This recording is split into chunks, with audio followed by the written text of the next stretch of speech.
My name is Rives Matson. I am a designer. I work with currently Altimeter Group as well as doing jobs in other, science-related projects and things like that. Example is like highly enriched, and that started back in at I think it was in my undergrad, and yeah, from a project through N Square. And so I guess what I do is I'm kind of like an interpreter of a lot of very complex information. And what I do is through design, I make it accessible for people of all different audiences.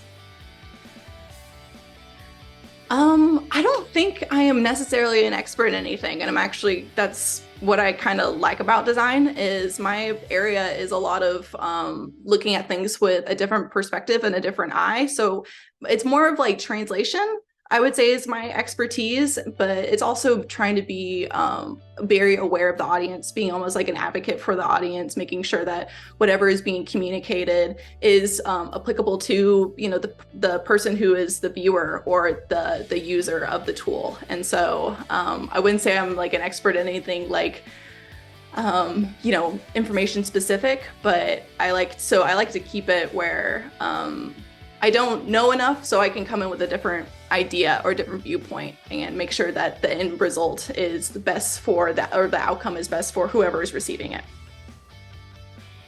If I was to give a guest lecture, I think it would be in experimentation, honestly. And I am a big fan of failure.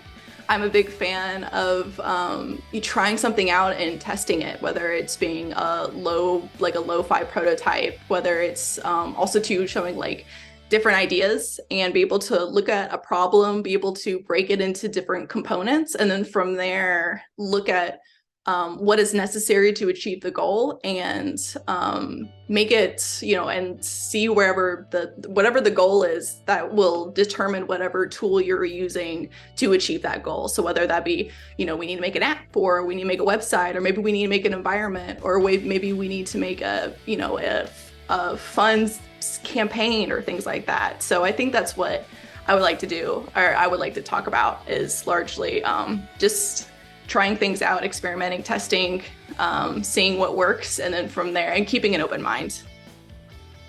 It kind of found me in a way. I was in my undergrad, was great about, I studied in industrial design, which is a very kind of vague major. You can either do like products like phones, cars, and shoes. You can also kind of do systems. And that was something that my classes kind of skirted around. But it wasn't until spoke to my professor at the time, Tom Wise, and asked him, I was like, had an internship experience where it wasn't a good fit. It was largely, manufacturing and things. And I didn't get there wasn't a lot of room for exploration. And it was more of like, you need to do A, B, C, D. If I asked why, or could we do something else, that wasn't necessarily something that was generally accepted in that space. And so I remember going to Tom and being like, did I choose the wrong major? Is this something did I make a mistake? Is this something that, I should have, that will be forever my like career path from now on? And should I make some adjustments? And he was like,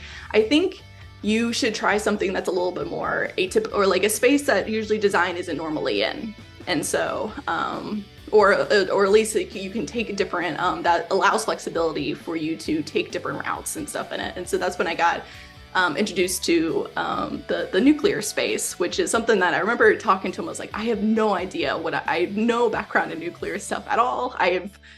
Everything I know is from like high school history, which even then I wasn't the best at. And it was, I really enjoyed it because it's been both a learning experience for me in terms of just the history of it, the different applications, how it's not just this very like 1950s idea, that it actually branches and overlaps in a lot of different spaces. And for me, I like that. I like the complexity. I like the web of things, and putting design in it just kind of, it made sense because design also too is a web of things. It connects to a lot of different stuff. So in a way, it's almost like the bridge, or it could be a bridge, or it could mend the bridge, or things like that.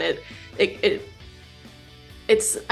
I'm not the best at speaking at it. I think that's why I lean into design, because I can just like show like this is the outcome and things like that. But it's it's been something that's been really exciting because there isn't a already determined answer. There isn't like a plus b equals c. It's we have, x7 for b. What could that be? Or let's like test out. And as we learn more, we can test, we can explore, and we can find solutions to stuff. And that can also too have a really positive outcome.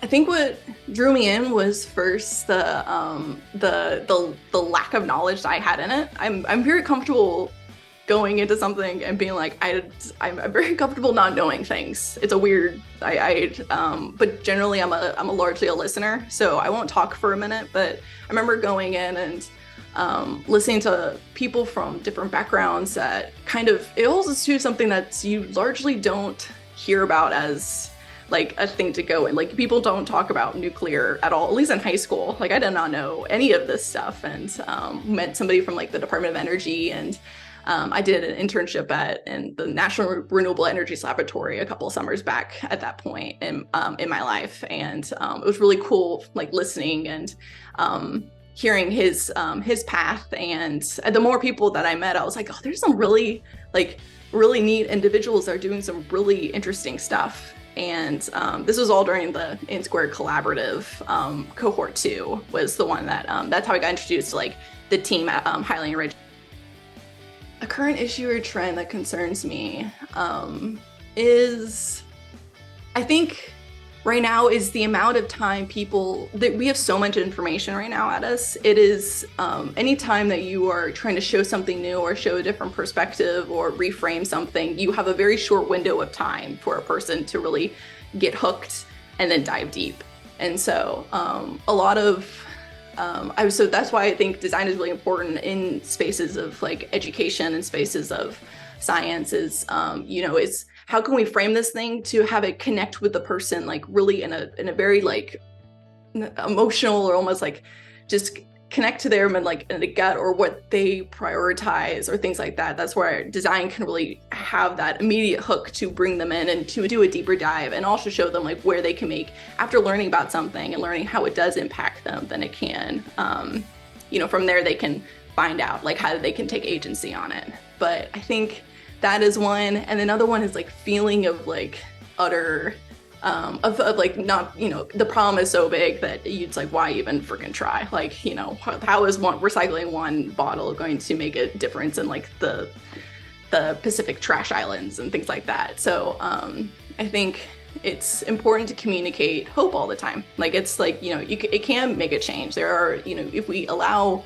different people to meet, if we allow different connections to be made, different perspectives on to solve a problem, if we allow that space to happen, then we can come up with new solutions and things that could make an impact largely. It's not always one for one. So it's, I guess, yeah, so it's trying to work around an existential crisis and trying to, hook people in.